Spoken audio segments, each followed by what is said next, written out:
શું તમે ક્યારે આવી બટેટાની નવી ટેસ્ટી અને એકદમ ફેન્સી મીઠાઈ બનાવી છે કે નહીં? વ્રત ઉપવાસમાં પણ ખાઈ શકાય છે. આ મીઠાઈ બનાવવા માટે 2 નંગ બટેટા લઈશું. એની છાલ કાઢી સરસ રીતે પેલા બટેટાને ધોઈ પછી આ રીતે સ્લાઈસ કરી અને ગરમ પાણીમાં સ્લાઈસને એડ કરી દઈશું. થોડી વાર માટે કૂક થવા દઈશું. આ રીતે સોફ્ટ થઈ જાય ને એટલે સ્ટેનરમાં કાઢી થોડું પાણી નીતરવા દીધા પછી એની પેસ્ટ આ રીતે તૈયાર કરી લઈશું. એટલે માવો તૈયાર થઈ જશે. આ માવાને આપણે સાઈડમાં મૂકીશું. એના માટે હવે અડધા કપ દૂધના થોડી ખાંડ અથવા તો 1/4 કપ સ્વાદ પ્રમાણે એડ કરી શકાય.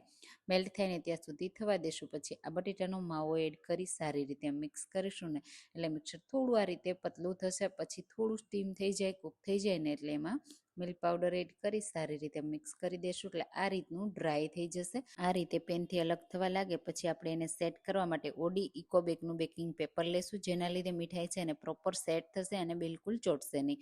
પછી એમાં થોડું હલકું ઘી પણ લગાવી દેશું અને આ રીતે એમાં પિસ્તા અને રોઝ પેટલ અંદર એડ કરી રોલ તૈયાર કરીશું. રોલને 10 મિનિટ ફ્રીઝમાં રાખી સેટ થવા દેશું. પછી તમારા મનગમતા શેપમાં કટ કરી અને સર્વ કરજો. વ્રત ઉપવાસમાં ખાઈ શકાય એકદમ ટેસ્ટી, હેલ્ધી, ફેન્સી મીઠાઈ તૈયાર.